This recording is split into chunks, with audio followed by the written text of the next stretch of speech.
This week's episode of Comics for Fun and Profit is brought to you by DC and DC's Round Robin Tournament. Yeah, we're 99% Batman, but we want to show you we don't have to be. We have some great ideas.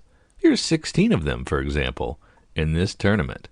We're not going to give you 15 of those. Instead, we'll give you one. After a disappointing, heartbreaking cock tease of a head-to-head battle between some pretty good ideas that we're never going to give you. Because we're DC. We print nothing but Batman. And one round robin winner. Thank you for listening to Comics for Fun and Profit. This is Kyle and Drew with your sneak peek at next week, episode number 734. For comics originally coming out May the 17th and May the 18th. But before Drew and I get into what's coming up in your local comic book shops this coming Tuesday and this coming Wednesday. Drew, you got anything else fun for me in the world of comics aside from trying to avoid spoilers, which I haven't really avoided, so I've just kind of dipped in because we have to for the show? Yeah, I've heard that Doctor Strange is good. Adam Pastry on the Slack channel was talking about it, said avoid spoilers if you can. Nope, I just jumped in feet first because I know when we look at hot comics, it's going to be there. And then he said need to have watched WandaVision probably before you can enjoy it fully. Watched it twice. Have you really? I went back and I grabbed a couple later episodes because I was looking for stuff in them. But yeah, very cool. And then he said he said it's definitely worth it. So yeah, Scuttlebutt is it's good. It's worth it. I've heard leaned into the horror, and I've heard that's overblown. Yes. My daughter said it was scary, but I don't know how many. I don't know. Like I can't imagine it's really scary. Well, it's an R-rated. Yeah. Okay. All right. I'll give you that. First of all, we want to give a shout out to our newest patron, Christopher Ellis. Thank you for joining our Patreon and supporting us in a manner you see fit. We appreciate every single one of our patrons, but especially Christopher Ellis because he's our newest patron. So thank you so much for joining. And you all know you can go over to patreon.com and type in Comics for Fun and Profit, or go to patreon.com/comicsfunprofit to check out all the tiers and support us and be a part of our community. We thank you, and we thank Christopher Ellis. So welcome aboard. I also have to have a melancholy happy trails to the round robin tournament favorite, Kyle. We thought Constantine was going to breeze to the final two. There's no reason it shouldn't have. It's the only thing worth reading. Well, it turns out you forgot to vote. That's 2 years straight. I forgot. You forgot to vote, and Suicide Squad Dark. Seriously, Suicide Squad Dark beat Constantine the Demon 50.1% to 49.9999%. And it equals, goodness. And there's a little picture of you with a line through it that said he didn't vote. If Kyle would have voted, you would have put it over the top and Constantine would have made it through. But because you didn't, you took your ball and went home. You took it for granted. I'm honestly feeling pit of the stomach right now. Yeah. It was like a single vote separating the winners from the losers. That's so stupid. Who wants to see a stupid Amanda Waller? Come on. Another Suicide Squad versus Superboy, which beat Green Lantern. Okay, so Superboy should be the new winner. Yeah, so there's a 28-page comic out with 10 pages from each of those shoved in there. Who wrote the Constantine? Gary Allen, I think, is the guy's Gary, name. I'm going to tweet you an apology. I'm so sorry. Yeah. I've ruined all of your dreams. Yeah. So it's Thompson and Brown doing Suicide Squad Dark, and Porter and Lindsay doing Superboy the Man of Tomorrow. Voting closes on Sunday, tomorrow by 9 p.m. I think you can only vote now through the DC Universe app. I don't think they let us Twitter people vote anymore. Oh, man. They also. Oh, man, I didn't vote before, so now I'm mad. Yeah, you're mad you can't vote. There's some scuttlebutt that there were a lot of bots voting in the Twitter and Instagram polls, that actually Superboy was down 70-30, and Instagram bots came in and put him over the top. So there's some controversy there. Oh. Now, wouldn't it be ironic had bots been the one that like pushed the cyborg one to the end? Yeah. Now, wouldn't that have been like amazing? The one like we were talking about this whole inner dark web stuff with the cyborg one, and then suddenly there's all these weird votes that come up for that one to get to the top. That I would read. That would be cool. Our robot overlords have deemed this worthy. That's exactly right. So please read. So I'm bummed. I skimmed the preview pages. I don't know. I didn't want to read it. I don't even care. Constantine didn't win. I don't care. So for those of you who like the idea of Suicide Squad Dark, or the creators, they are good creators. Or Superboy, the Man of Tomorrow, you have a chance to vote until 9:00 tomorrow if you are a DC Universe person. I now hate tournaments. I'm just angry. Yeah. Well, it's 2 years in a row. Yeah, we have got screwed 2 years in a row. Well, not you, because it's your boy Tim Seeley that won last year. Oh, that's right. Yeah, I was kind of happy. So you were fine with that. You were fine. It wasn't the title I liked, but it was the creator I liked. Yeah. So now we can. No, we've got one more. We got to see the results, I guess. Do we, or can we just boycott from this point out as our? At this point, I got to follow it through and at least announce the winner at some future time. So I can golf clap next time. Yeah. Well, yeah. I don't know how long it'll take. I mean, if the voting ends tomorrow, we might know on Monday. So unless they're kicking it down the road for no real reason. That's true. So yeah, there's that. Let's shoot over and pick ourselves up with some more previews from May to July, and we'll start with Boom. Let's see what's coming out new. Let's start in our Boom, which if you have a physical book, it is page 95. If you are looking digitally, we are at 104. Drew and I like to just kind of peruse down, see if anything really catches our interest that we think would be a good investment from the very jump, or something that we like or dislike the direction some of these companies are going to, and we just feel like yelling at them. Those are also options. We will start with our first thing, and I'm going to hand it to my brother to do, because I cannot pronounce anything associated with this. That's why I threw it to you. It was like, why doesn't Kyle take this one? Because I'm going to butcher this. It's Flavor Girls #1, written, drawn with a cover by a lovely creator with umlauts in their name. This name has umlauts in it, and I'm not good with umlauts. Loic Locatelli Kurwalski. You did awesome with that. You did so much better. I would have literally. But I don't think that was even. So I'm sorry, Loic. It is a Flavor Girls #1 comic. It's $8. It's 56 pages, so it's basically 2 comics shoved into one. Looks okay. Art looks okay. All AG cover, but the actual internal art looks like it might have a little bit of a serious aspect to it. Singular voice between Persephone comes a new magical girls all age adventure. That is all AG. So not me, but someone will enjoy it. Fans of Sailor Moon, Save Yourself, and Power Rangers. Yeah. So then we go to Bronies would also like. Oh yeah. Yep. There you go. Then we transition to Hollow, a graphic novel, hardcover and softcover. It's our gem of the month.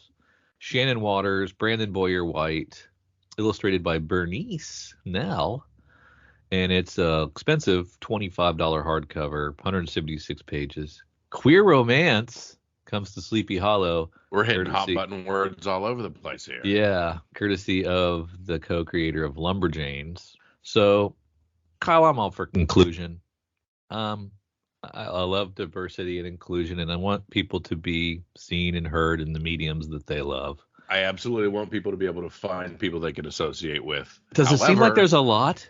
However, I think we're writing books based on that more than we are ideas. Are we? Why are we leading with that all the time? We're leading with it. Am I just an old fogey at this point? I guess both things can be true. Little column A, Little column B. A. It's just okay. Okay. Yeah, because a lot of times you'll reach the list and you're like, in a dark post-apocalyptic world, and then it's like, and the first person's gay and the second person doesn't know, and here's the setting. Yeah. Now we're just going straight up. Here we go. Here's our pitch. It's fine. Whatever. Okay, then let's move on to the 25th issue of Something is Killing the Children. Number 25 is out. James Tynion celebrating 25 blood-stained issues with a 40-page oversized $5 version. And we're getting Something is Killing the Children has always been something I've really liked and spoken to me and has great covers. And now they've thrown J.G. Jones covers in, which I love. They've thrown Peach Momoko covers in, which I love. So they've given Jenny Frison 1, 2, 3, 4 covers. I assume some of them are the same thing, just different versions of it. So they are leaning into the things that I like too. So good on you. Something is Killing the Children. Is this the same die cuts that we've made as sneak peek picks? I think it's a different person behind the mask. Okay. So it must have. That means it did well. Look at that Jae-Young Lee cover on one page down. Look at that. Oh, who is this? My goodness. Jae-Young Lee. It's got a very Batman Who Laughs look to it, doesn't it? That is the unlockable cutter cover. We might have to throw an email to Eric to find out what exactly unlockable means in that stage of Boom. That means write him a check. That's what unlocks that. That's awesome. That's very cool. Because if you're like, there's 6 covers I want for Something is Killing the Children 25 at least, and I haven't even seen them all. Well, and then as you look at House of Slaughter number 8, the companion book. One of their covers will never be publicly previewed because it's extremely violent, and it's a Chris Burnham cover. So this is the FOMO, right? They're just saying we're not going to show you. You'll never see it. You'll never see it. And if you don't buy it, you'll never see it. Yeah, that's pretty sweet. That's pretty good. Yeah. And if you love the die cut cover, you can buy the bandana for $20. The bandana can be yours, and you can wear this sucker around. Easiest cosplay ever, by the way. And they're honestly mad COVID's a little bit close to over, because this would have been dope during the theory of multi-masking. Hey, well, maybe it'll come back. We can only hope. True. And then, so get your mask, and then get your short box, Something is Killing the Children short box for all your covers and the first 25 issues and your House of Slaughter. It'll probably fill that bad boy up. Let it never be known that Boom does not lean into success. No. And, I'm kind of kicking myself. I dropped off this after the first arc. Oh, yeah. I was like, it's okay. I don't know that I need to keep reading it. Once you found out what was killing the children. Yeah. Once you see, it's a monster. Okay. Big deal. And then it's still going strong. Still specking hard. I feel bad. Shouldn't have given up on it. And I think this was last week's pick by you, Grimm. Grimm looks good. So we got a Stephanie Phillips that we're talking about issue 3 at this point. They're doing a foil cover for extra $2 for the foil cover. So your standard cover is $3.99. Your foil cover is $5.99. Has that been the case throughout? A $2 bump for the premium cover? I always thought it was $1. Mm-hmm. I guess foil is just a little bit more expensive. Kind of crazy. Of course, I'm not sure how much it would cost to do that kind of foil. So possible. But everything else is going up, so why wouldn't that? Yeah. So I don't think that would translate to our card stocks at DC, but you never know. And to be fair, part of what is just pulling me towards Grimm is the Jenny Frison covers remind me so much of Revival that I can't not smile. Yeah, and don't all Jenny Frison covers kind of remind you of Revival? Well, they're literally holding a scythe in one of them. So okay, I gotcha. And then as I'm glancing down through Boom, I'm not seeing a lot of other things. Just a lot of their ongoings, some of their hardcovers, things collected. Although I do like the name of the artist for Mighty Morphin 21, Moises Hidalgo. That is just fun one to say. Yeah. You wish your name was Moises? Moises Hidalgo? Oh my goodness. Absolutely. I'd be signing things left and right. My name is Moises Moises Hidalgo. Hidalgo. Prepare to die. Exactly. Kill my father. Prepare to die. The train for Berserker continues to run on. What was that? 12 issues, 13 issues it was supposed to end up. It's going to end up. I don't know. I'm not sure. I don't have anything until Dark Horse. And then I get a little fanboyish. Ethan Young cover for Firefly. 6 is really good with the punch. I should be reading this Basilisk by Cullen Bunn, but Punch in Future makes it to 27. Yeah, I'm with you. That is such a cool cover for Alice Ever After number 4. All right. At this point, I'm just enjoying things. Okay. You ready for me to geek out a little bit?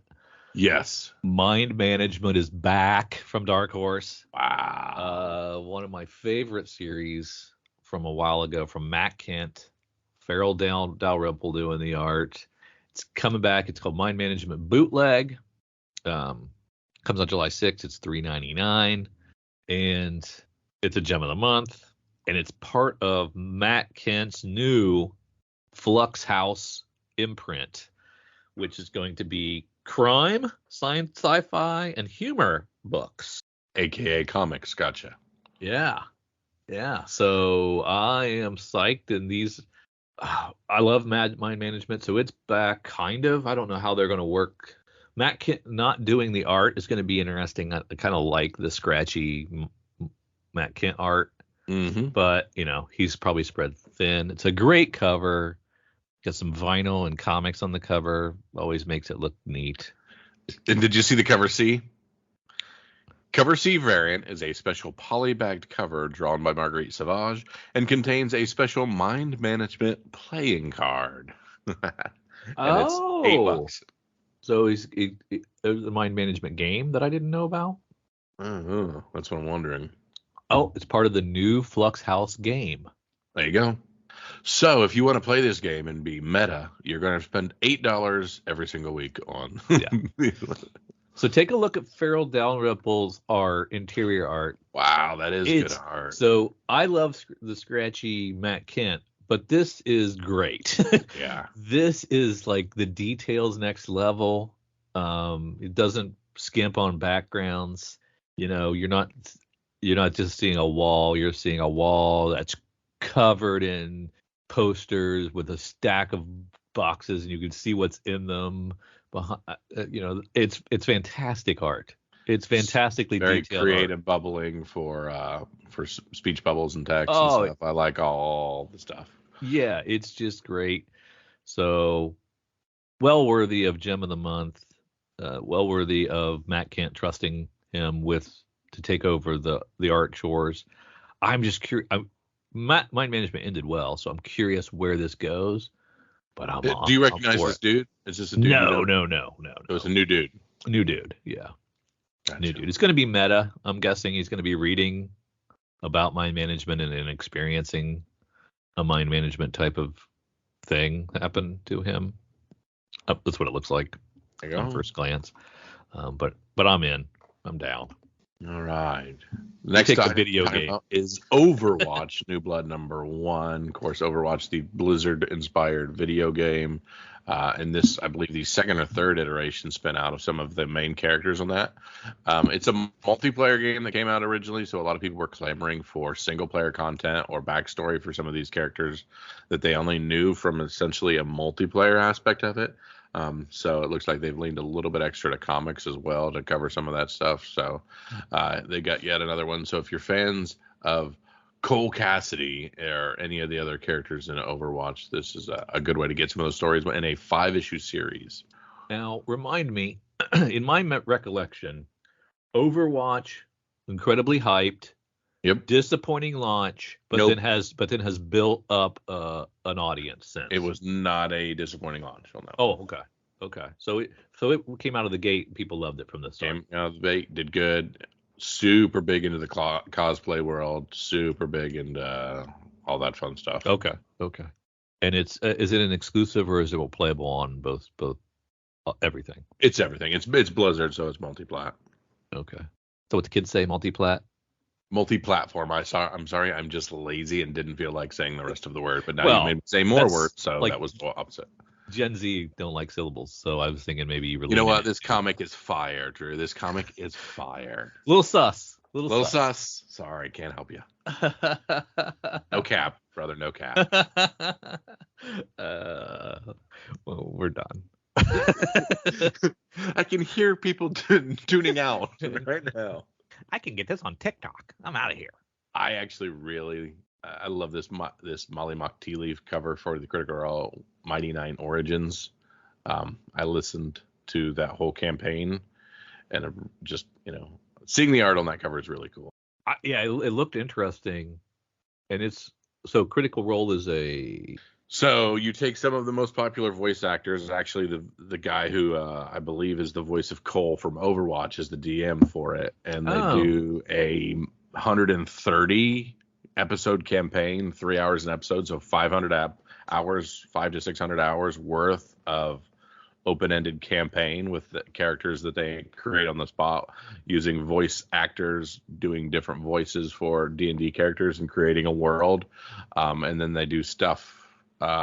Some backstory for things that happened prior or after for that world. Kyle, in the comic world, you are one of the busiest people I know. Correct. Full-time gig, multiple podcasts. You've got 3 kids, adoring wife, and and very active children in a lot of things. How do you have time to listen to 150 hours of a D&D podcast? Do you sleep, sir? Thankfully, with the invention of AirPod Pros and having to do a lot of moving boxes back and forth, work in the back at work, I can throw in an earbud and listen to a couple hours. You can get paid to listen. I can get paid to listen, so fantastic. Yep. And also, I mow 4.5 acres every week, so I throw headphones on and I'm on the mower a lot. That's true. Okay, so that's kind of cool. That's kind of cool. I am looking at the Shaolin Cowboy, Cruel to Be Kin, Steve Scroce cover. And am I the only person that loves Scroce? Because this is just fantastic. He's doing a couple of covers, and then a Stan Sakai cover as a cover B. Holy moly.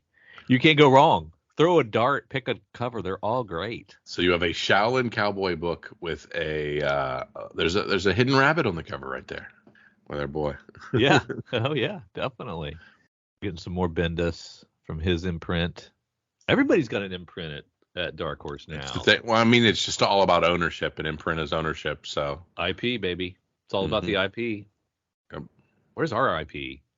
Is this our IP? Is this all we got? RIP, Drew. RIP. Hardcovers for Black Hammer. Volumes for Ianu. This G. Willow Wilson Air book. Yeah. Is this a straight to graphic novel? Because I'm not familiar with this. M.K. Perker, G. Willow Wilson. M.K. Perker, I thought was a writer. Yeah, he's from the New Yorker, Mad Magazine, and he did some stuff for Fables. Oh, okay. Okay. So he's an artist. Is an artist. New edition, first of 4 thrilling volumes. Eisner nominated. I feel like I've heard, the flight attendant. I feel like I've heard. Acrophobic. Is that scared of outside? That's agoraphobic. That's agoraphobic. What's acrophobic? I don't know. Acrophobic. Acrophobic. Okay. Acrophobic is extreme fear of heights. How do you know that? How do you know that? And you're a flight attendant. Oh, yeah, okay. Acrobat, acro. Gotcha. I gotcha. How do we not know that? We should know that. Okay. I feel like I missed this. Was it direct?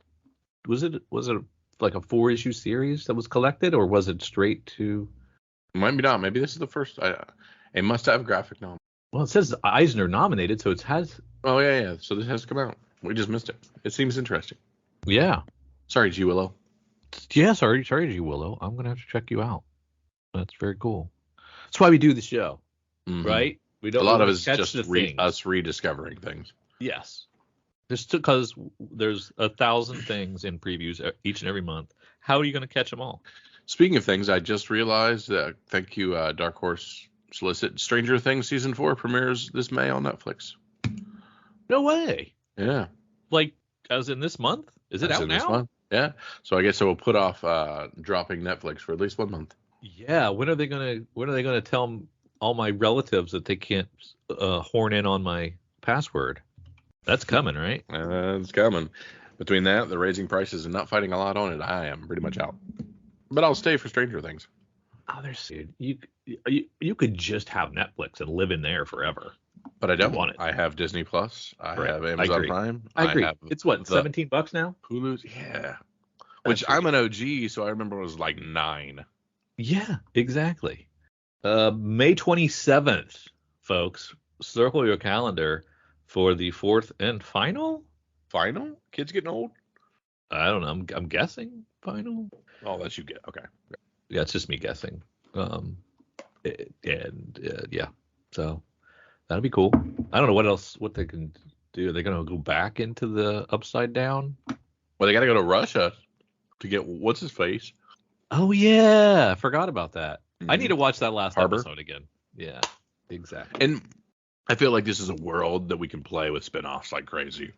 And since we are talking about TV and comic tie-ins, Orville is also coming back. When is it premiering?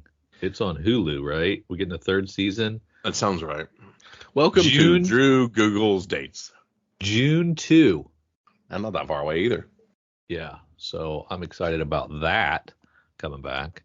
And then this is the Orville Library Edition Volume 1 hardcover. That art is just dear Michael Atiyeh. Your cover art is garbage. Shots fired. But I'm sure I couldn't do any better. But I know some children who probably could. It's really, really not great. And that's what you get into, right? When you try to approximate television likenesses. Yeah, because everybody has an already thought of what these people look like, and then you're like, yeah. So you're basically not drawing your light boxing. Mm-hmm. Yeah, and that's always the problem. I think some people might like it. I'm not a big. I had shown interest in The Ward from Dark Horse. I thought it sounded neat. ER meets Hellboy kind of thing. Okay. Boy cover 2 sells me on it. Yeah, what's going on there?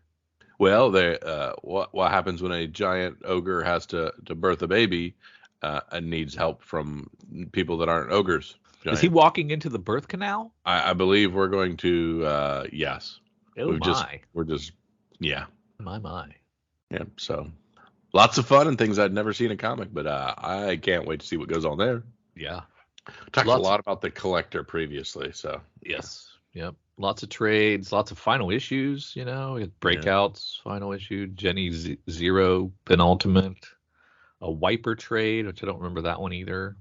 So a lot of these have been, we glance at these publishers and they usually don't have a lot for us, but it looks like there might have been some things we may have short shifted and not actually given enough time. Yeah, because like Dark Horse has kicked their Cyberpunk book way to the end of their solicit, and it's still only on issue 2. Yeah.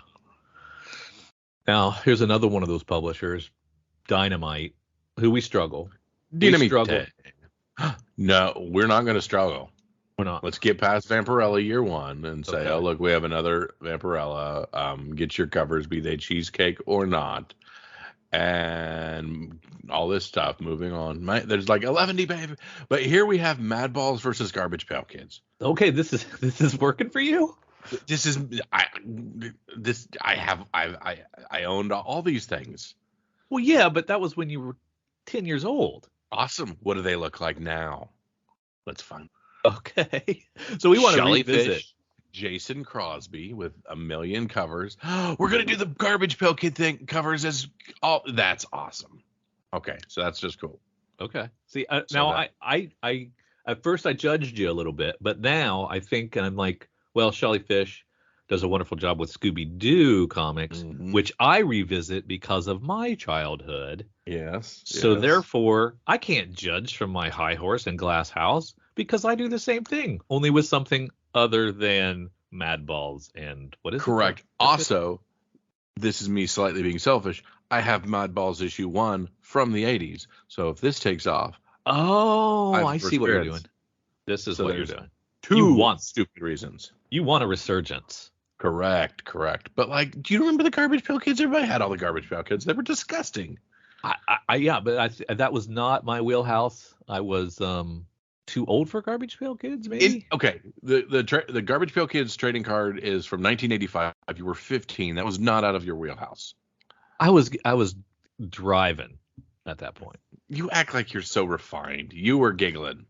I was working on my D&D characters. I had a lot of things going on. Anyway, I'm very intrigued by this. We've seen in the past few years nostalgia go nuts, and these people, Pokemon cards from the old times are the most popular thing in the world, and we've already rebooted and redone all of the old stuff, and here's some more. So I'm dipping in. You're dipping in. Fantastic. We have the Army of Darkness versus the Reanimator. These are crossover of a couple of B-C movies.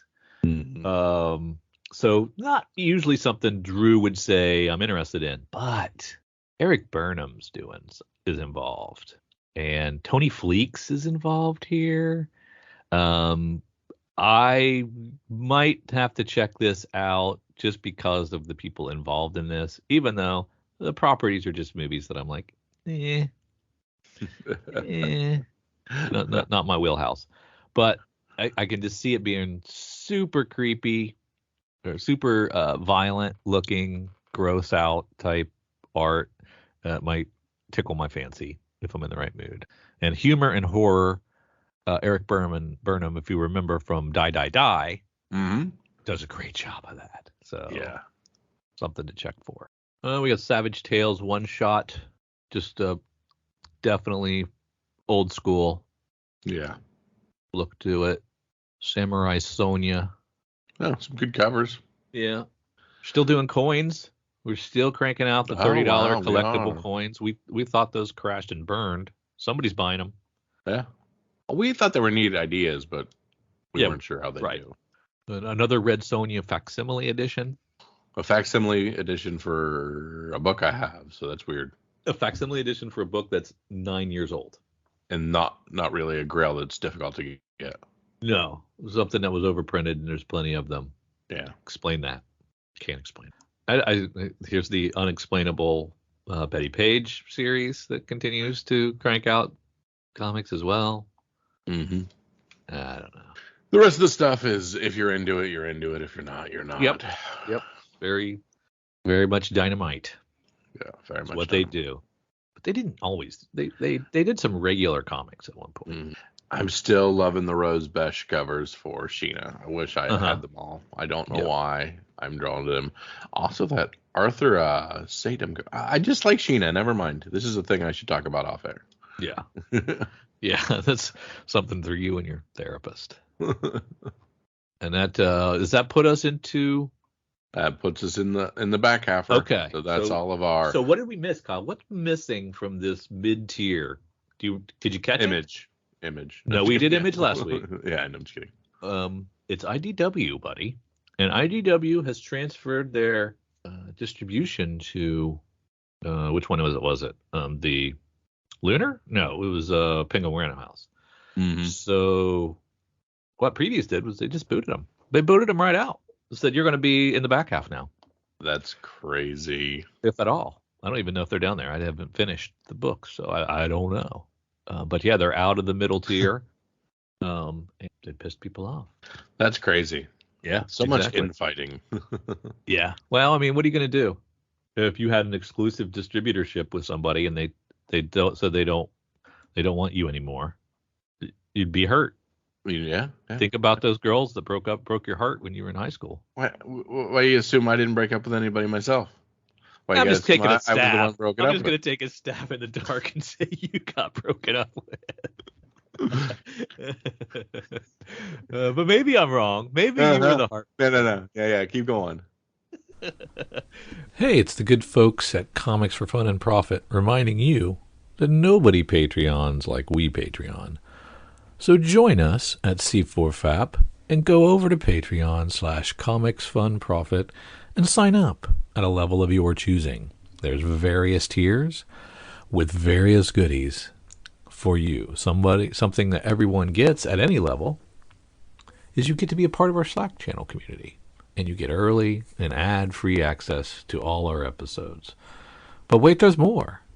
So go over to Patreon/ComicsFunProfit and check out all we have to offer. We urge you, sign up today. Kyle, let's talk about Cover Price's top 10. Hold on, I'm looking at something real quick. Yeah, that's what. Okay, are we gonna end up doing the back half stuff? Do you know? We'll see. Okay, You gotcha. won't because you're going camping. Oh, that's right. I'm not here next week. Yeah, so we're gonna have a great time talking about back half stuff without you. Yeah, make sure you talk about that Knights of the Fifth Dimension by Blue Juice. No, if you're not here, you don't get to say anything. Cover Price Top 10 is where we look at our secondary market and the things heating up on the aftermarket for us. Let's head on over. I'll be right back. Price things. Starting with rank number 10, we of course have Spider-Verse issue number 6. This issue features many first appearances: the Spinster, Sea Spider, Spider Requiem, Garden Spider, Spider Sting, V, Sun Spider, Spider, and White Spider. Spider-Man Across the Universe is traveling various dimensions, set to feature over 200 characters. With so many characters appearing in this has to be a bunch of the first appearances. So you're grabbing as many first appearances as you can in one book and holding it and hoping those people come in the next Across the Spider-Verse. So a CGC 9.8 is $1,500 for this 2020 book. That's crazy. Raw copies have gone absolutely insane too, and it's people just clamoring for first appearances of tertiary spiders, because we know with the Across the Spider-Verse property, the last movie was awesome. It was so good and it was so well done and everything like that we're going to get some good quality. They're splitting into 2 movies, and we are just packing it with extra spiders and hoping there's some heat. So people are buying this book up like crazy, and there's not apparently very many of them around. At rank 9, we have Thor, God of Thunder number 2. This is, of course, your first appearance of Gore, the God Butcher, which all I hear is Christian Bale has absolutely knocked it out of the park, so I cannot wait to see that. Oh, you have? Huh? You have heard that? Oh, yeah, I've heard Christian Bale just does amazing with his Gore the God Butcher. Oh. So I can't wait. $480 for CG 9.8 and 19 copies moving on the secondary market. At rank 8, we have Batman Beyond of the White Knight number 1, the second print foil, which I said let's go for the second print on this if I remember correctly. Mm-hmm. The new Robin's cameo has found another way back into the top 10. Just last week, Sean Murphy's beautifully illustrated Ratio Virgin variant left the printing press on fire. In less than a week, there was 15 copies sold on the internet and $100 for a friggin' raw copy of a 1 in 25. Okay, good. It's nuts. Vengeance number 1. Drew is never going to get excited about a Ratio variant. I apologize, folks. The Multiverse of Madness is here. The debut of lots of things. Of course, America Chavez. So this is America Chavez. 23 copies sold. CGC 9.8 up above $1,200 already. Let me tell you about my Ratio take. Done this so many times. Well, this is I don't know if I have ever shared this, but if I recall, at the beginnings of the Ratio, like in the 1800s, back in the day when they whittled them out of stone tablets, mm-hmm. It was if the store bought that number, they got this extra one that was unlocked, mm-hmm. that they could also buy. And I don't remember them passing the costs of the acquisition on to us. And it was RLCS did not. They would throw ratios all for, I think any ratio was like $8. Yeah, it was maybe double cover. The fact that it's like you're actually paying that store for the acquisition, sometimes, not all stores, the acquisition of the Ratio, that's where I'm soured on it. So a 1 in 50, I don't want to have to pay for the privilege of you buying 50 copies of. So you go buy 50. I can't. I don't have a diamond account. So since you can't, you got to pay for that right to play with the big boys. That's true. I'd like to golf at Augusta, and golf around here is like $20. So I don't want to pay for the privilege of using their really nice course. I see what you're saying. So you're telling me that I am an entitled D-bag. Yes, please hand me all of your wares for free. Your gold is worth nothing unless I say it is. Okay, I gotcha. I withdraw. I withdraw my All right, take. back at rank 5. Also, spoiler alert, spoiler work. We're gonna get into some probably multiverse of madness stuff in here. I normally don't talk around it. We're a week out. Yeah. Okay, just checking. Yeah, go ahead. Gotcha. At rank 5, we have Thor #1, which is our first cover appearance of Jane Foster. I cannot believe how nuts this book that we thought was overprinted in the beginning is gone. Right. You're getting $80 for just raws on this thing, over 500 for CGC 9.8s, and the movie ain't even out yet, so that's awesome. At rank 4, we have Exiles #3 from 2018. This is an interesting book to see in the top 10. The cover of this book has Peggy Carter as Captain America, which has led some to believe that this is a first appearance of Captain Carter, which is actually incorrect. That is, the first appearance of Captain Carter in comic books was her March 2022 series, Captain Carter #1. However, the fans want this one, so they're paying for this one. $500 for a CGC 9.8. So just FYI, you're getting Peggy Carter as Captain America, but not necessarily Captain Carter. Okay. With Which Exiles. that's a really thin Yeah. differentiation, I guess. Because, the shield's different, the uniform's different. Yeah, but I But mean, yes, I'm with you. Well, in that case, what is it's our like that friend what saying? if, right? Yeah, exactly. Which I'm assuming we'll talk about later. At rank 3 from Scout Comics from 2020, Assassin and Sons. WWE fans are no strangers to the 2022 Hall of Famer Shad Gaspard, who wrote Assassin and Sons #1. For those who are not fans of WWE, you might enjoy the fact that Shad provides the motion capture for the infamous Kratos in the 2018 God of War. That is kind of cool. Last week, news broke that this series was optioned for a movie by State Street Pictures. Since the announcement, the book has garnered increased interest. 30 copies have moved on the secondary market with a high sale of $80 for CGC 9.8 for an old Scout Comics. That's pretty dope. It was surprising. So once again, wrestling and comics mix, Yep. right? And Yes. he died, right? He's the one that died. I don't think so. Yeah, he died.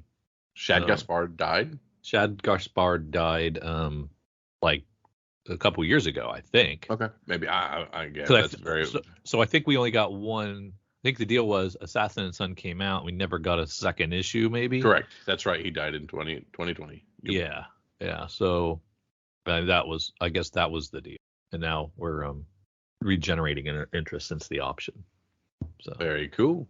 At rank 2, we have New Avengers #7 from 2005. The Multiverse of Madness has teased the debut of many characters and new team appearances. Once the Illuminati were confirmed in the most recent trailer, fans flocked to pick up the first appearances of the legendary Marvel group.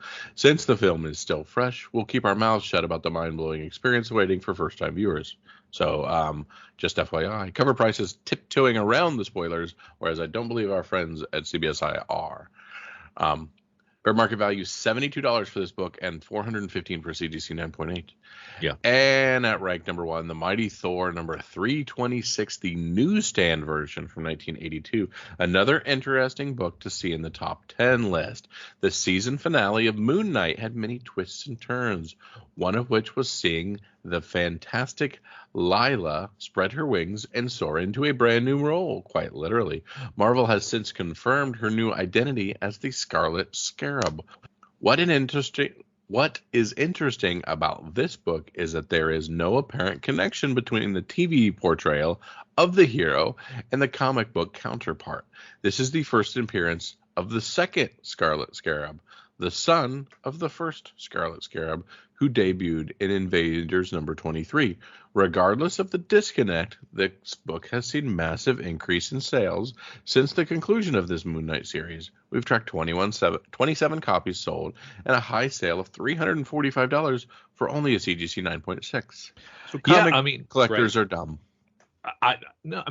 So it's a gender flip, and how does that work for Spec long term? So this is the first appearance of the Scarlet Scarab, who's a boy.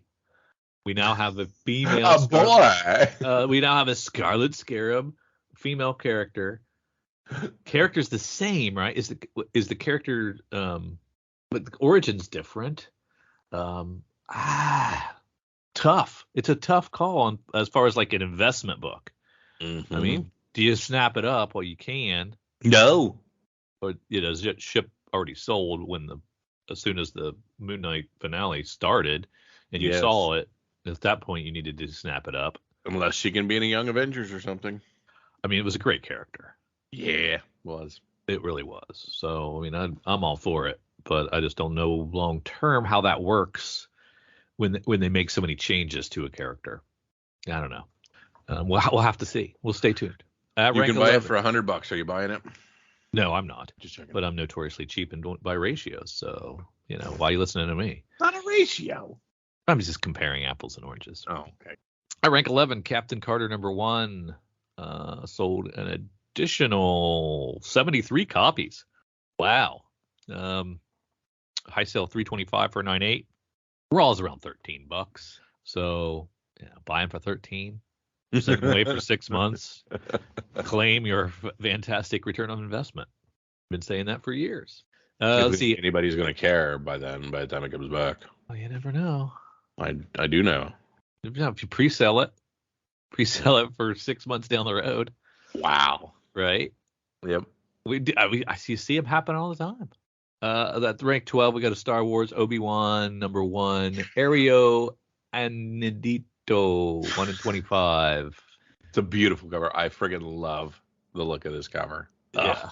Yeah, you were a big fan. 38 copies sold, 55 for a raw. Spawn #9 comes in at rank 13. This is Angela's first appearance. 42 additional copies sold, 9.8, around $200. I'm sorry, I lied to you. I like the Tyler Kirkham cover, not the Ario Andito. Well, there you go. I was wrong. At rank 14, Friendly Neighborhood Spider-Man #6 from 2006.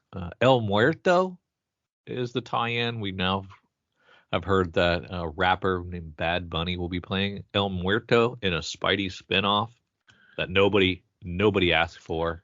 You don't know Bad Bunny? I don't know El Muerto or Bad Bunny. I was gonna say, you said a rapper named Bad Bunny. I mean, what's his song? Is there a song I know? I don't know his songs. I know him from Dave season 2. Oh, okay. Yeah, I haven't watched that one. Gotcha. That's a tough one to watch with the wife around because it's really dirty. The first appearance of El Muerto fell from our #1 spot last week. Continued to sell 40 copies.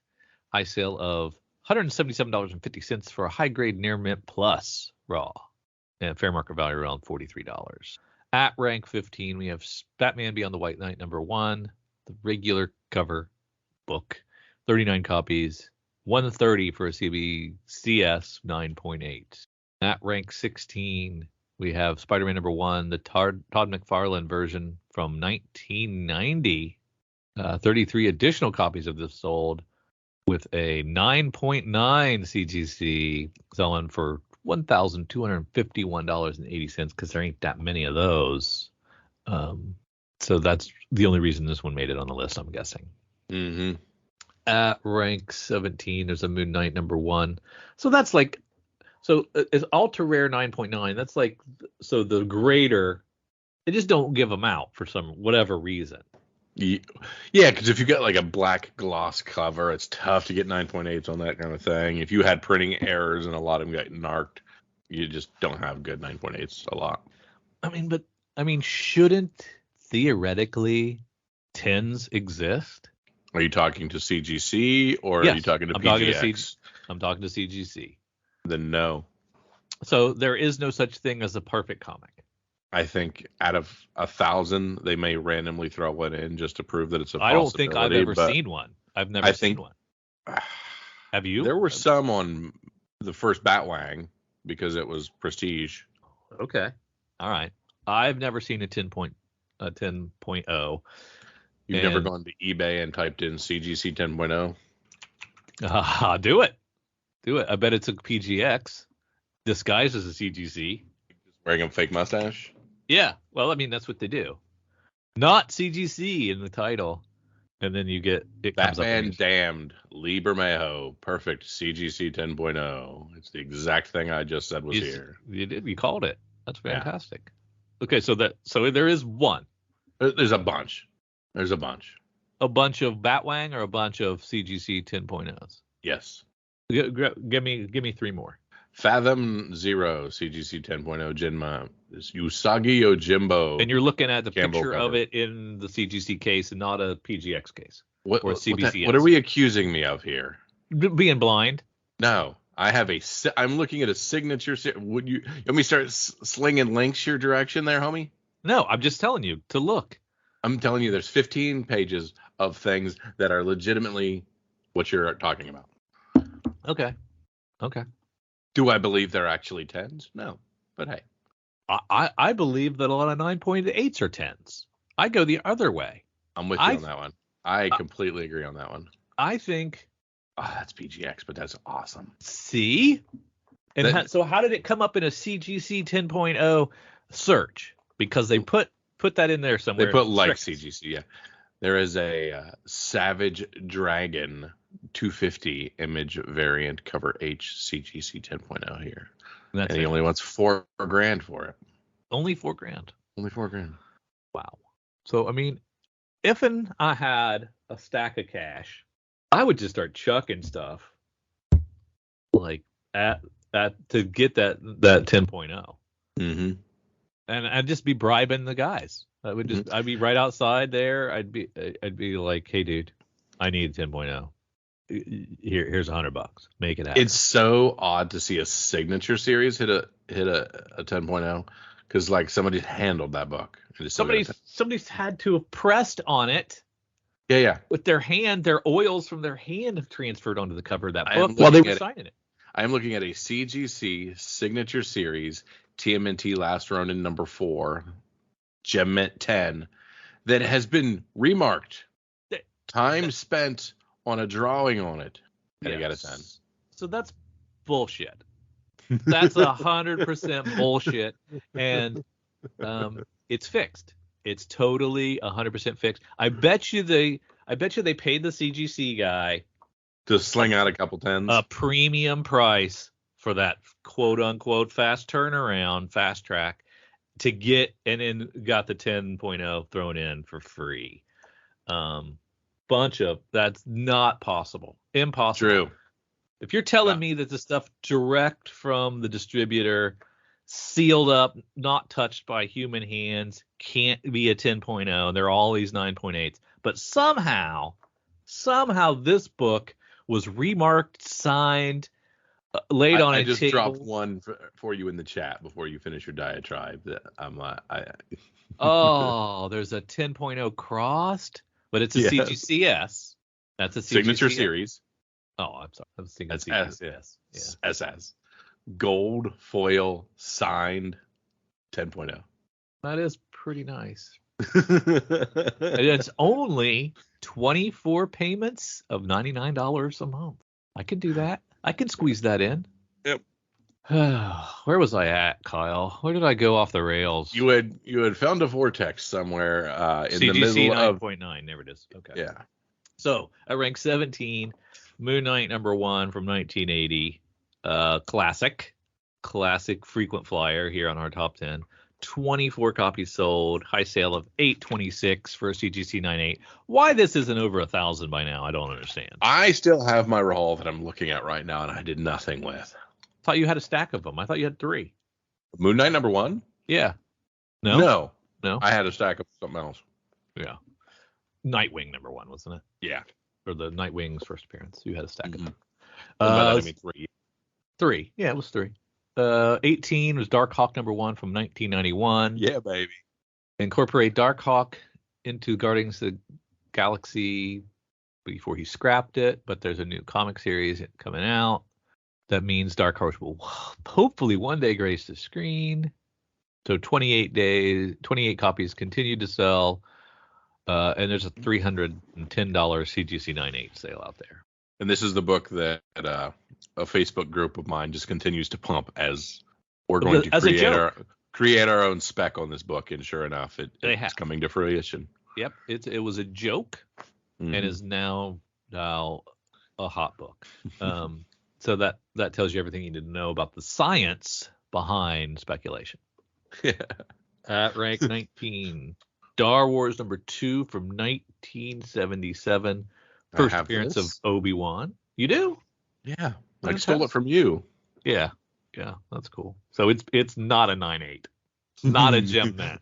No. We talked about 10.0s. This is going to be lucky to be a 3.0. We're lucky to be a 5.0. We're lucky. 11 copies sold. High sale of $250 for a CGC 8.5. And rounding out is our. I want to kick myself every time I see this because I could have got these for $50 and I thought that was too high. What, the Ultimate Fallouts? Yes. Yeah, Ultimate Fallout rounds it out. 20 more copies sold. $3,400 for a CGC 9.8. That's amazing. And he hasn't had a live action show yet. Correct. Or movie. When that happens, you're looking at a $5,000 book, right? It's Venom. Venom is all I keep in my head. All right. Thanks for that. Yeah. So fantastic. Yeah. Where are we at? Let's go to FOC. FOC is, of course, our final order cutoff. It's our last bite at the apple for things that are coming out in a couple weeks. We have until this weekend to add a few things, make a few changes, and see what's coming out because we don't want to have to chase those Gem Met 10s on eBay. So let's start at the top of our list with some of our DC products. We have an Artist Elite Primer #1 over at Lunar, and I have no idea what this is, but it's got Chad Hardin, Freddie Williams on it, Tyler Kirkham. It's kind of neat. Yeah, it's an interesting book. One of Lunar's distributed books. Kind of cool. Batman has a Bradican cardstock variant. Batman 124, 1 in 25. Philia Bradican, which sounds like one of them fake names. Philia Bradican. I'll Philia Bradican. But look at this cover, Kyle. It's like a mech with a lot going on. I mean, Batman's just a tiny little speck in the corner. Dude's got a lot going on in this Batcave. There's the penny. I don't see there's the dinosaur, and then there's this giant mech. Giant mech in the Batcave. I mean, who is this guy? What kind of stuff has he done, or her? Philia Bradican, and this person on interiors I would want for sure. And the cover is kind of amazing, right? Yeah. Yep. So, but it's a ratio, so I'm not sure why we're talking about it. We can still talk about interesting things that we see, right? You just can't pick them. That's the rules. I'm sorry, I don't make the rules. You literally made the rule in this case. Oh, yeah, I did make that rule. Capullo with a cover for Dark Crisis #1. If we think Jenny Frison has a type for her covers, I'm sure she does. You'd have to ask her. Look at Ben Oliver's cardstock Batman Killing Time #4. They all look like this. They're all shiny latex. You had me at shiny latex. Sexy Catwoman.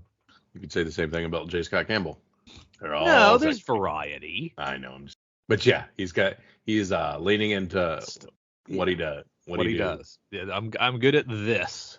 Yes. This is what all my covers are going to look like. You know what Inhyuk Lee is good at? His Dark Crisis cover. I'm looking. Oh, okay. I don't love it. What? I don't love that. I don't love that. It's the best cover. It's kind of a weird looking Amazon. What? I don't like the way she's standing. Doesn't look natural. Yeah. Not a fan. Her posture is different from what I expected. So many Dark Crisis covers. Holy moly. Well, I guess it's #1. What about the Jim Lee homage cardstock, though? I mean, that goes without saying. That's really cool. Wraparound, big, amazing cover. Holy smokes. Yeah, the tons of Dark Crisis to look at. Oh my gosh, we're gonna revisit DC Pride Tim Drake's retro retcon, and I thought we dropped this. I really did. I didn't realize that this was still a thing. This is a repackage for Pride Month. Oh, is it? Yeah. Okay. Something I must have missed. We talked about it.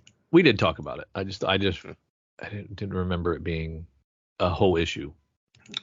Milestones in History #1 one shot. I got excited when I saw the artist was Crisscross. Jump. Yeah. They need to change their name. Poison Ivy gets the first issue. Tons of great covers here. Yeah. All Poison Ivy goodness. Frank Cho being my favorite. Dan Mora. Which one is? Okay, that's Dan good. Mora. No, look at the Cho. Look at the. You mean the ratioed show? The ratio Cho. Yeah. Is Dan Mora not? Yeah. It's a 250 minimum order cardstock though. But then you can order as many as you want. True. So the elite club is less elite. That's true. True. And our good friends at Cowabunga Comics are not charging you a premium for that. Oh, there you go. Suck it. So that means they had to go 250 deep. And they're willing to do that. They're probably going 300 so they can get 3 of these Warren Liu cardstocks foils too. And then 5 of the Frank Cho's. So I wonder how much I got to pay for one of those Frank Cho's. A lot. At least 75, I'm guessing. 65. Yeah, so they definitely went 300 deep on that. But you may be able to pout them eyes and get it down to 50. Oh yeah, you wouldn't believe the things I would have to do. Oh man, lots of good stuff there. Holy smokes. Yeah, DC was back. Down to Scout. I got nothing in Scout. IDW. Poor IDW. We should talk about them since they've been maligned. Nothing to talk about. But we are being redirected to Penguin Random House for them. Yeah. Yep. There is a Roethlisberger cover for Sonic the Hedgehog, but it has not been. So we have that's the hardcover for Last Ronin. Is that all of them? Or is that just the first issue? 224 pages, so you're getting all 5 issues of The Last Ronin for $30 when they were normally $10 a piece. So that's pretty good. Yeah. We in Marvel. Yep, down into Marvel. Amazing Spider-Man gets a second printing. Yeah. That had to have shipped a ton. Mm-hmm. So whereas DC phoned it in with sketch versions of all their second prints, there's an actual nice second print for that one. Yeah. Hulkling and Wiccan, number 1. Yes, please. You are a fan. You are on record that this will be part of the Young Avengers reboot. Yeah, because we've already seen Wiccan, so we know Wiccan is a thing. Hulkling, I'm sure we're going to end up in Secret Invasion getting him. So I don't know about this iteration of it, but I'm going to snag it up because I'm not missing out. And we haven't had Hulkling and Wiccan with their own series, right? Not that I know of. They've been been part of teams before. They were part of young Avengers teams and stuff. But yeah. And so this would fall into that first solo series collectability. Exactly. Which seems to be the new thing. Which we can't. Now, Peach Momoko being cover A is like regal, but the Vecchio variant's very good as number 2 as well. Yeah, but it's Momoko. Yep. All day. Knights of X going to a second print as well. Oh, okay. Let's say it, but it's a different cover. They're legit. Oh wow, they've taken a page of interior art and made it their second cover. Excuse me. That's one way to do it. Yeah. I don't hate it. I don't hate it either. If it's a pivotable. One more time. No. If it's a good page. Mm-hmm. Moon Knight, Black, White, and Blood, second issue. Give me a couple of options there. That's fantastic. You doing both? Of course. Gotcha. And then new Fantastic Four. That Weaver variant is so good looking. Oh, Nick Bradshaw's pretty darn good. We just gonna disagree on everything I like. No. I'm saying also pretty darn good. They can't both be good, Drew. I'm used to the words of Nightwing where none of the covers are good, so you can't have 2 good covers. Which one is it that you like? I like the Weaver, the B. The B. Oh, okay. It doesn't look like a B on the site. Let me go back. Why can't I find it? Adams, Andrews, Lim, Sliney, Zulu. Did you just say something in code? Those are the names of the ones that I have on the site, so I have to go back to. Or you could just look in your chat because I'm gonna drop it right there. I'm looking. Nope, it didn't drop it. It didn't copy. Going between too many things. Anyways, I think it's a good looking cover. You're gonna like it. I still don't see Weaver. Really? That's crazy. You gave me the crossed again. I know. I just told you I screwed that up. So you have New Fantastic Four #1, a Weaver variant. No, Moon Knight, a Weaver variant. Oh, okay. Moon Knight has Weaver variant. Oh, yeah. I saw that. Okay. I was on New Fantastic Four. Sorry, my apologies. You don't listen to me when I speak. Who were you again? I was reading off like Zulu, Sliney, Simonson, Lim. Like, I don't see a Weaver anywhere. And I was trying to put first letters together to be something, but no. I was trying to. Yeah, that didn't work. You can cut that whole thing out, right? Yeah, we're gonna edit that. Not for our patrons; they get to listen to you. That's Babylon. right. All in the raw. Okay, Okay. Interesting cover here. I apologize for cutting you off. Go ahead. Punisher 2, the Syaz second printing variant. So we have is that the removal of the old sigil? No, the 2. That's the same cover as 2. It's just Okay, a the same cover. different Gotcha. background color. Gotcha. It was white, I believe, for the second issue, and now the second print has a red background, Okay, that's cool. which you hate. Actually, you hate that. That's the old sigil. That's not the new sigil. Well, yeah, it's the same exact cover. They didn't change. Correct, They didn't correct, change the exactly. sigil in the cover. I think you should pay an artist to do a better job. Oh, I'm excited. What are you so excited about? I am excited about Star Wars Bounty Hunters #24 Sprouse Choose Your Destiny variant. Is that what that cover is? Grievous? I was concerned. I was like, what is this? What are they doing there? That is one of my favorite people. Now, who is he again? General Grievous.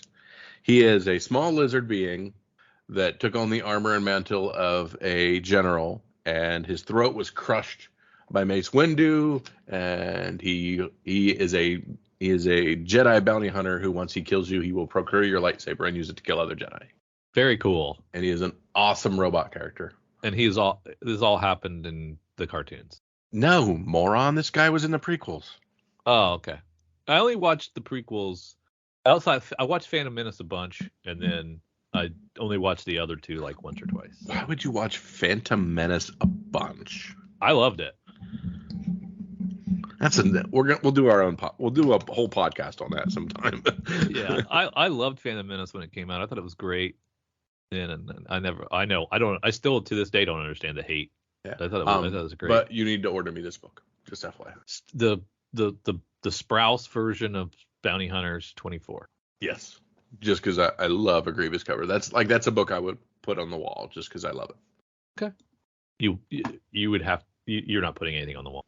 I will finish this office one day. Okay. Yeah, that's not gonna happen. It's after the deck and the garden and the chicken coop. The chicken coop. I forgot about that. Yeah, little glimpse into my life. Oh, yeah. But you don't have to do that for another year because chicks have already done their thing, right? People are trying to sell me full-grown chickens too. Oh Lord.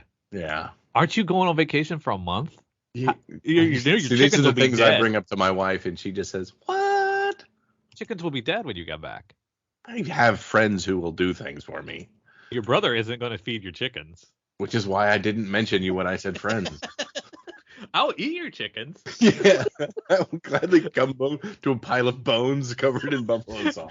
Me covered in chicken blood and feathers. Yum yum.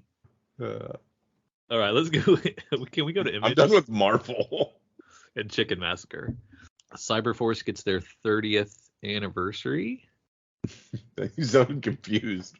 Metal Society 2 with a Dan Panosian cover that's pretty sweet. Where are you at? I was an Image. Am I in the wrong place? Yeah, you're an Image. That's fine. You jumped over Dark Horse on my list. Is the reason. Oh, I'm sorry. Did I? Yeah, just because Ward #1, I wanted to point out. Oh, what's Ward #1? Go ahead. That's the ER meets aliens thing that we talked about when we talked about the cavernous vagina in Okay. All right. So, yeah. So jump on here because it looks like it's going to get fun. Then we have... Ooh. I keep finding, that's the crappy thing about comics. What's that? Immortals Phoenix Rising is a video game that is like at the top of my queue to play, but I just haven't pulled the trigger on. And there is an Immortals Phoenix Rising Traveler's Guide to the Golden Isles hardcover from Dark Horse that looks awesome, and it's only $15. So Yay. Okay. You want it? It's $9. What if I never play the game because I have 3 children? No, we'll hold off. Okay. I really like it. Skybound presents After School #1. Skybound. Definitely a an attempt at, I'm guessing, at the scholastic crowd, maybe? Is that what we're going for? No, it's a horror anthology. I was gonna say this looks geared towards people not like that. Aaron Moorhead from Marvel Studios' Moon Knight. Okay. That's interesting. I have to think about this one. It's only $5. Well, how many pages is it? Doesn't say. It's only $5. Only $5. What happened to Kyle? Only $5, he says. Wow, sure that did kind of hurt when you said that. Yeah, sorry, I'm no longer holding the line. No, you're not. But it is kind of neat. I like the idea. But anthology, right? What are we gonna do with anthologies? Hope that something spikes in them and sell them. Yeah. Hope that there's a. Yeah.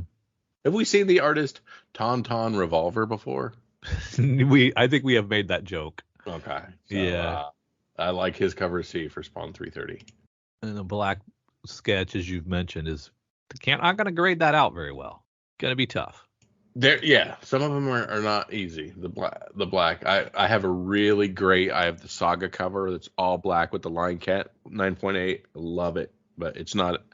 Those blacks show color breaks easy. Twig getting 100 copy incentives on issue 2 as well. Wow, I didn't realize they were going deep ratio on issue 2. But Scotty Young book, they are taking every opportunity. So we talked about what. Ward up here, and then we have the ETER, which is a similar concept from Artists, Writers, and Artisans, but I think Ward looks cool. But didn't we already get this as a one-shot? Oh, this is volume 2 one-shot. Yes, correct. So one-shot volume 2. I was just about to say that is completely a contradiction in terms. Right? One-shot. You cannot say one-shot volume 2, or are they screwing with us here? It's a one-shot number 2. That's what it is. That doesn't make any sense. No. But I guess that's the whole idea behind a one-shot. Let's see if anybody likes this crap. Oh, they do? Let's give them another. I got nothing. And to be fair, the only thing that says one-shot is Previews World. The actual cover does not. Yeah, you're right. It's just a comic without a number. Yep. Right? Yep. But which is probably the definition of a one-shot. Completely agree with you. No, nobody is arguing with you, Drew. The Illusion Witch from Behemoth Comics. Oh, there it is. Okay. Tells the story of Adia Locke, a world-famous illusionist, traumatized by the loss of her father and her son. And it is a interesting-looking cover. Variety of covers. Potions. Nothing in Boom for me. Nothing in Vault for me. Nothing in Blaze for me. Potions Inc. #1 from Mad Cave. Again, Eric Burnham. Mod Cave. Gotcha. And the art is not Eric Burnham, but Stelladia. And the call of adventure always seems to hang up whenever Randall Gast Jones tries to answer it, leaving him facing the dull future of working in his family's potion shop. So a little fantasy, a little adventure, a little Eric Burnham style. There you go. From Aftershock Comics, we have Where Starships Go to Die from Mark Sable. If you like your spacey stuff, this seems like space and horror. We've seen that before. Worked very well. Mm-hmm. What kind of covers are we getting for Red Room Trigger Warnings 4? It's Fantagraphics, so I can imagine we're getting some. That is a weird Human Centipede cover of cover A. Jim Ruggs has just 2 colors. He's going for a Sienkiewicz look there. Yeah. Not quite making the incentive cover K is a dead link. Yeah, the Ed Pisker B is really nice. Yeah, that's my favorite so far. The B. Yeah, the Pisker B is good. Titan coming in strong with Doctor Who Origins and Blade Runner Origins, so they're hoping to find some people wanting to jump into those IPs. And that's all I got, buddy. Me too. Yeah. You don't want to talk about cat massage therapy? No, Graphic but novel, volume sell 3? me as much as you can. I got nothing. Cat massage therapy. It exists. That's all I got. I'm going to say put up my Star Wars book because I just want you to show the link so I can look at it longer. Okay. So Star Wars 24. Or no, Bounty Hunters 24. Right? Yeah. Man, there's so many DCs to choose from. There's almost so many. I literally just scrolled past it because I didn't want to have to choose one. Yeah, it's like there's so many good ones to choose from that they kind of cancel each other out. So I'm torn between After School from Image and Potions Inc. from Mad Cave, and I haven't done a Mad Cave in forever. Yeah. So I'm gonna go with Potions Inc. number 1 of 5 from Mad Cave. Very cool. Now, Kyle, tell us about our spoilerific trip to the CBSI Hot 10 list. Good. We always like to check our secondary market, and that involves going to our good friends at CBSI comicbookinvest.com and looking at their top 10 hot list. Starting with number 1, Secret Wars, number 1 from 2015, a ratioed 1 in 100 book. True. 1 in 100 book for $75 to $80. I'm not going to pull any punches. The market is down, but that happens when no one has any disposable income and they are chopping things off in their grocery list because they can't afford things. That being said, don't spend your excess on this nonsense. People thinking this is a storyline in future MCU movies. Who cares? When has that ever translated into long-term investments? So they're giving you a dud for that one. Frank Franzetta's Death Dealer, number 1, the Gabriel Del Otto 1 in 30 Virgin variant, is a $60 book. It is beautiful. It is gorgeous Del Otto. For the real Del Otto fans, this will just increase over time. This has to be a top 5 cover artist of all time at this point, and keep buying his beautiful books. So that is a cool looking cover. Not get talked about as much. I don't know. He needs to, because that's just so good. Yeah, it is. Forgive Me, Father, number 1, the Jeff DeCall variant, is up over 100 variants. DeCall covers just continue on. Big props to those who were on him for a long time. You all know who you are. Definitely check out Van Denby's upcoming Vantage Point article here at CBSI, blah, blah, blah.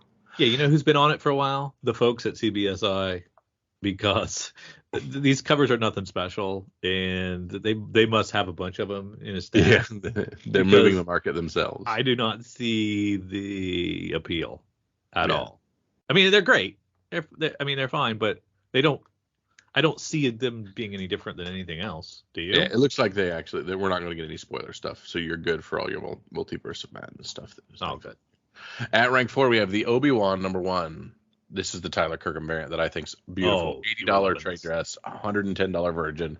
Super curious as to what the general consensus is with these Kirkham variants. The question, not to diss Kirkham, this is more of a why are these worth so much more than how much are the variants right now. But I think that cover is worth every penny. It's so good. Yeah. Grim number 1, Jenny Frison 1 in 100 variant is up over $130. She continues to do good. That gives me such vibes. That's why I love that one. Star Wars The Force Awakens number 6, the photo 1 in 15 variant here. Why the increase from $20 2 months ago all the way up to $150 now? Photo covers, man. Photo covers. Bloodstained Teeth number 1, the Sozo Miyake Virgin variant is up to $75 to $100. So I hear the Image made her alter the cover. This from the same company that put out Savage Dragon 225. Go figure. Sozo is staying hot for the time being. Let's hope she doesn't overdo it. So did she cover up some naughty I'm bits? assuming we got less cleavage. Gotcha. So who knows? Amazing Spider-Man number 1, the Rose Besh 1 in 500 Virgin variant, $400. Not even gonna talk about it because there's no way I'd ever buy 1 in 500. No.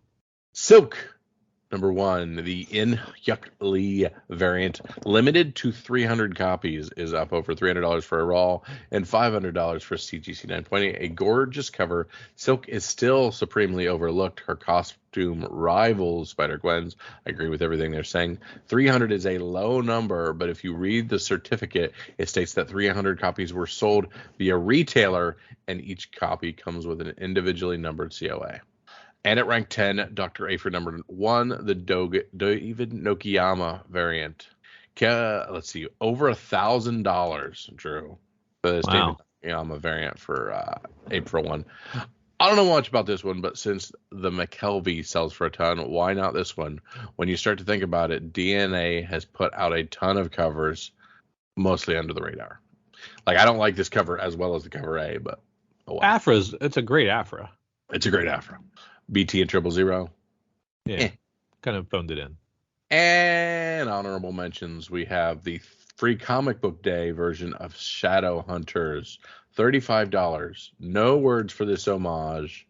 We have a couple of words. This is that Spider-Man #1 homage cover. Yep. They do the hell out of this, don't they?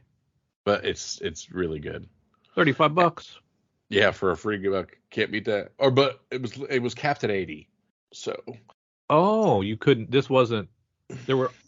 Wait a minute. There's only 80 of these? Apparently. That's normally what they mean when they do the /80. That can't be right. I don't know the answer to that then. Or maybe it's like is it actually McFarlane doing the cover? I don't know the answer. I can't click on it and then tell. It's unknown and unknown. So. I mean, that looks like his signature, but it could be an homage of his signature. Mm-hmm. Yeah, so that was one of their honorable mentions. Oh, yeah. See, the green one, this is the green slime edition. Yeah. I see what you're saying. Only 80 printed and distributed around free comic book days by LCS. Is very limited, 2022 edition. Very limited, I would say. That's got upside then. Yep. Yeah, so that's actually really cool. So it's an homage. We're not getting our hands on that. I'm sure Eric put one back for us. Yeah. Accidentally got slipped into my box. Heyo. Daredevil Comics number 17. Holy smokes. Look at what is going on this cover. Try and explain this one to your kids. Anyways, a 7.0 Promise edition sold for the highest mark for any grade of this book this week for $4,300. So it's not our Daredevil, it's a Daredevil. Correct. Very cool. Yeah. All right, Drew. It's time for our sneak peek at next week. What's coming out on Tuesday and Wednesday that we've got to run to our local comic book shops and snag up? Let's start with our DC books. Well, we got more Batman Who Laughs with cover B for World's Finest number 3. Yeah. Very cool. He makes an appearance. That's interesting. Very. I love the Batwoman 43 cover C by Takeshi Miyazawa. The AAPI cardstock variant. I like that one a lot. I don't see it. Who is it? Cover C, Takeshi Miyazawa. Batwoman? Catwoman. Oh, Catwoman.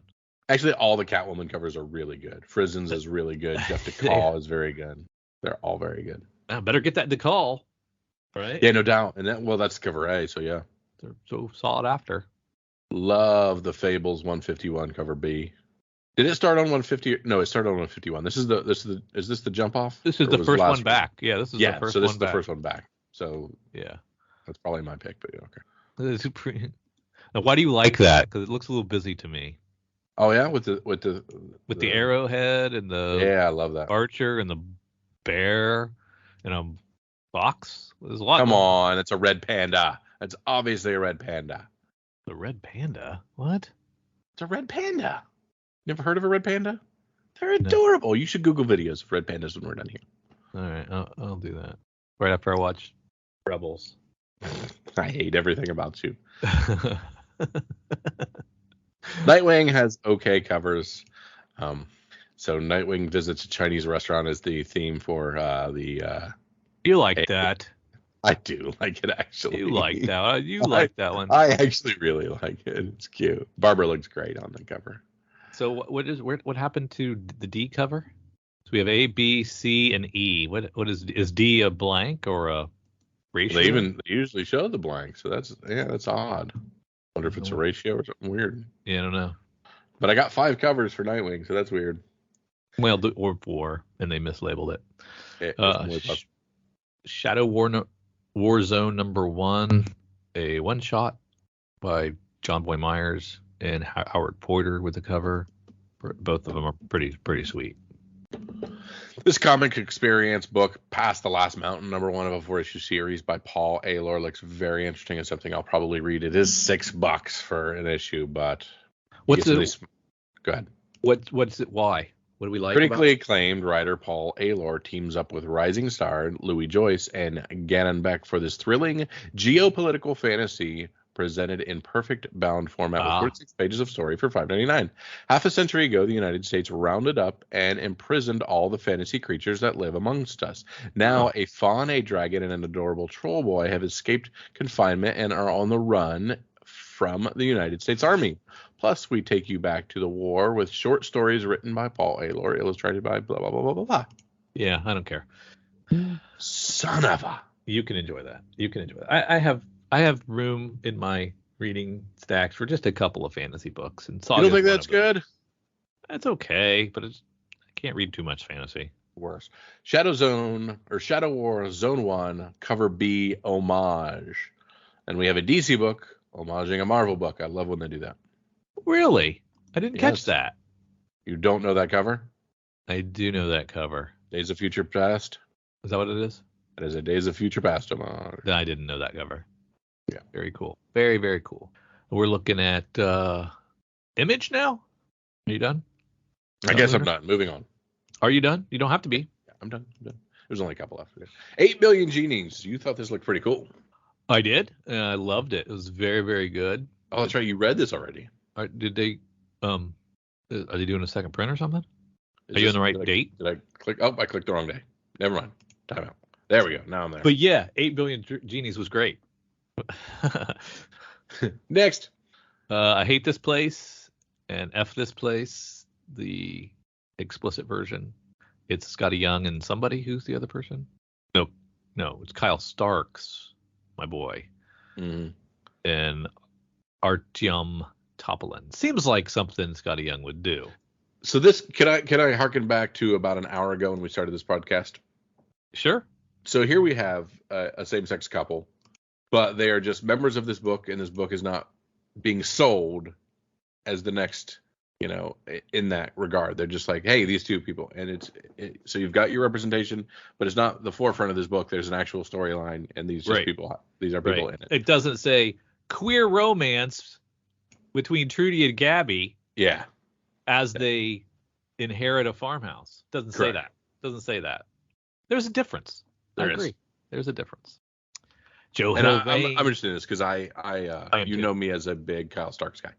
I love Kyle Starks, so I'm on it too. Joe Hill's reign. I love Kyle Starks more. I think you do because he's your name. That's who you're named after, by the way. Yes, exactly. He was very young. He hadn't written a comic yet, but your mother was very, very smitten with him and said, this Kyle Starks guy. He's gonna be somebody. Maybe this little I think I'm older than him. Are you? Yeah. So Kyle Stark was named after you. Yeah, that's right. That's exactly what it was. Anyway, can I talk about Joe Hill reign now? Because it's finishing up. I've been waiting all day for you to talk about it. It's really, really a great book, and it kind of poo-pooed the Joe Hill's gonna put his name in front of everything, but it's really good. I like it, so you should check that out. It's about nails it rains nails and shards from nails as in fingernails or no, nails like as in shards of glass type nails, and kills people when it rains. And it's awesome. Really interesting concept. Take a little high concept and make a story out of it, and sometimes it works, and it did. Very cool. Kyle, it's Walking Dead 39. Are we out of the no, we're still have 3 covers. We are still in the prison. Baby yet. Yeah. Correct. Jesus. Homie he has neither been born nor died, so we got whiles to go. I believe this is the birthing issue, though, if I remember. So in the comic, does that kill her? No. She lives after that. Governor, doesn't she crush the baby when running from the governor? I can't remember the differences in between the show and the comic anymore. Well, she doesn't die at all in the show, so there's the big difference. No, she does. Okay, she doesn't die. Carl has to kill her. Carl kills Mom. I'm talking about Baby. Oh yeah, Baby never. You're right. Sorry. Little ass kicker becomes now raised by Daryl, which is dumb. You're not current, are you, in the show? No, I stopped I stopped with the Reverend in a shipping container, and I forgot to pick back up. Oh, Kyle, they have taken our beloved Walking Dead, and that I am 2/3 of why the the last man did. No, it's not that bad. It's just I don't know. It's really boring now. Mm-hmm. A lot of filler and slow-paced episodes, and I think the only way to watch it is to binge it and fast forward through the boring parts, because I'm in this. I just finished the second 2 of 3 of the final season, so the second 8. There'll be the final 8 is coming up this fall. I'm guessing October-ish, and I just can't wait to get through it. It's doing nothing. It is just meandering through the Commonwealth storyline, and yeah, it's not great. And we love this show so much, Kyle. We love it so much. Yes. And you're not even paying attention to it, and you loved it as much as I did. Yes. That says volumes, right? Correct. Because I was a big apologist. I was a Walking Dead apologist for decades. Mm-hmm. It feels like decades. Probably not decades, since it hasn't been out that long. Probably a decade. Anyway, back to Dark Horse. Nothing in Dark Horse. How about IDW then? No. Okay.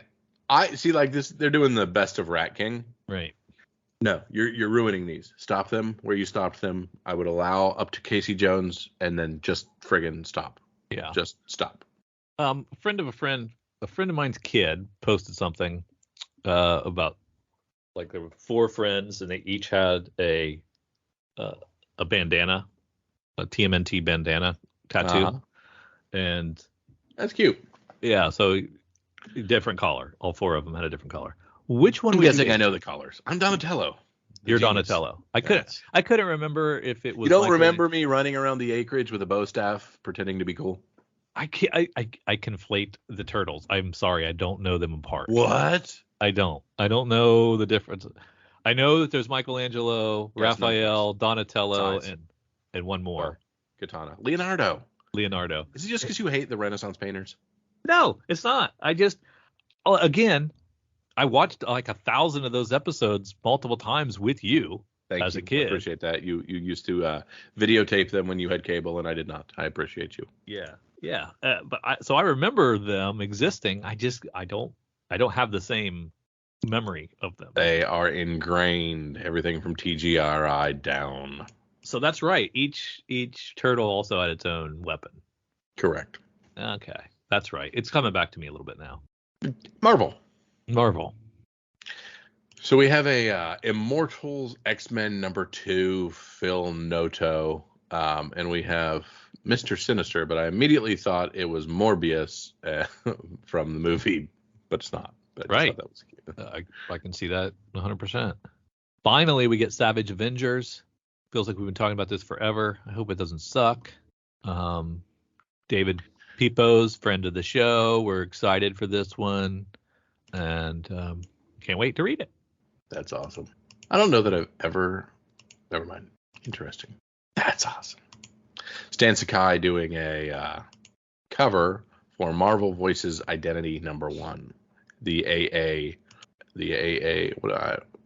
AAPI. Yeah, I thought they were doing AAPI, but AAPI creators. It's in the text and not in the cover in the top, so that's cool. I was like, Stan Sakai's AAPI. I'm like, yeah, obviously. Duh. Okay. He would be, wouldn't he?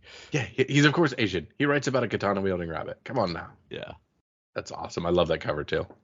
And Kyle, it's nope, sorry, buying the Wu variant. The Wu variant is where I want that. Which one? The silk kimono. Marvel Voices Identity #1. That is such a good cover. Okay. Yeah, it is pretty neat. I see it. A lot of good silk covers, really. Yeah, cool hardcovers for Moon Knight there. $125 a pop though. Yeah, discounts may vary. Savage Avengers, I'm not interested in. You don't listen to me when I talk.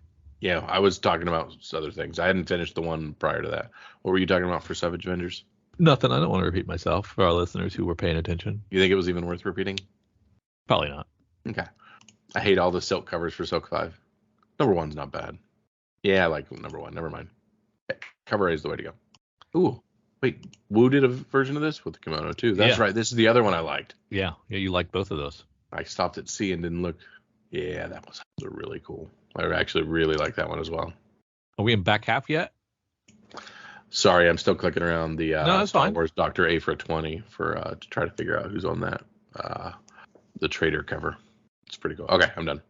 So we've got the Collected Prairie Pothole by John Porcellini, which is like a comic collected from a strip in the Chicago Reader, which has me intrigued. It's 28 4-panel newspaper style strips for $6, plus bonus materials, and it's from something called Uncivilized Comics, which I'm not familiar. Okay. Yeah, so kind of curious about that one. What was the name of it again? Is called the Collected Prairie Pothole. Prairie Pothole. Prairie Pothole. Never heard of it, but it seems Fox Family Values one shot. I do remember the Fox when Archie tried to bring that character back in a short-lived series. I enjoyed it, but again, it's a superhero book in a non-superhero company. Gotcha. Which bugs me for some reason that nobody understands. Yeah, I remember your difficulty with Radiant Black and Radiant Red. Yep. Same problem. But not with Invincible. Who knew? Yeah, I have a lot of layers, like an onion. Third issue of Hit Me. First two have been fantastic. Knights of the Dinner Table makes it to issue 293. So issue 300 is right around the corner. Hats off to those guys. Self-publishing nearly 300 books. Life Zero D cover is an homage. Is that the death of... That's an X-Men cover, right? Yes, exactly, because that's Jean Grey being held, if I remember correctly. Yeah. Or is that the Supergirl cover from Crisis?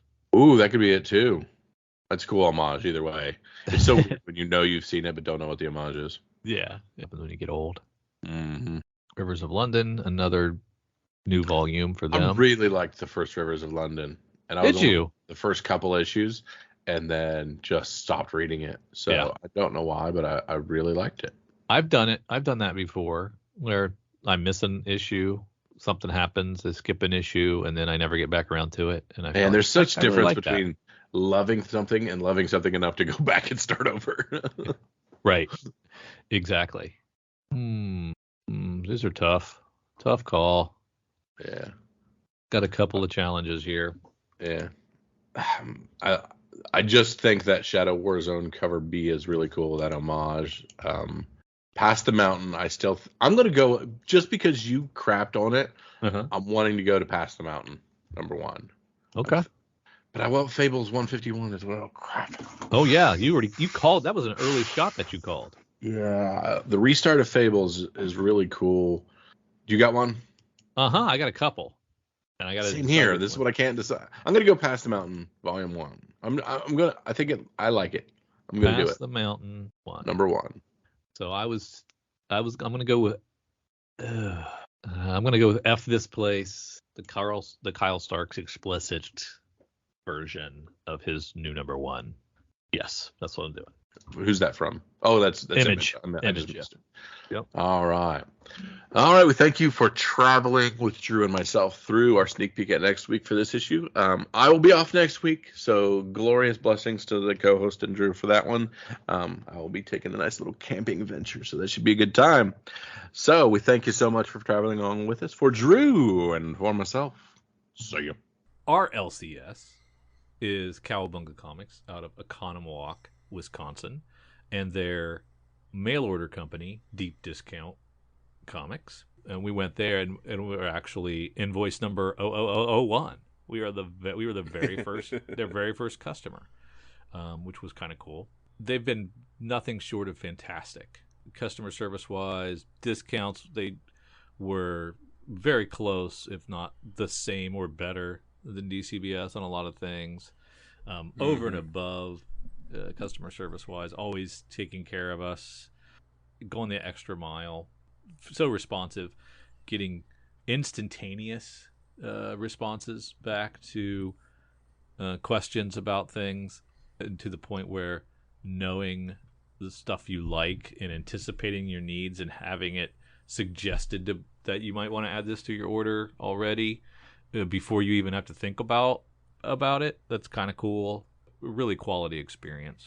We love working with Cowabunga and Deep Discount, and that's why they're in our show notes every single episode and have been for hundreds and hundreds and hundreds of episodes. That we leave them there because we like them. They're cool, good people. That's why they're in there. By God, they'd tell you to, if you've got a local comic book shop that you love, stay with them, because everybody needs to support their local comic shops. But if you're looking, check them out. You can check them out in the show notes. There's plenty of ways to get a hold of them. Either get on their list, just so you can check and see what kind of FOC and pre-order stuff they have and the discounts, and they'll send it to you each month, get you on that email list. And you can check out their shop, because they have a great shop of exclusive Cowabunga variants. Amazing stuff. Yes, they've always been there for us, and we take them for granted. So there you go. Now you know.